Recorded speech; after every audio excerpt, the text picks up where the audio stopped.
it. I found it about 9 or 10 years ago, and it's a 1959 Ford Ranchero. Purchased it from a gentleman down in Cape Girardeau, so it's a Missouri car.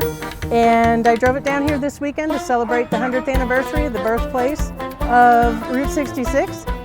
Watched the parade yesterday, but was in the car show today. So it's a lot of fun. It does have a lot of the what would you call accessories at the time that you had as an option. So with the spotlights, I also have seat belts, which were, believe it or not, in 1959. They were an option. What I call knee knockers. I have a nice front license plate that's from a 1960s Miss America in Kansas. So, and I have a beautiful girl. And then in the back, this is a Ranchero, which most people are familiar with in El Camino. So it's a car in the front, truck in the back. But this is Ford's version, and Ford came up with it first, 1957.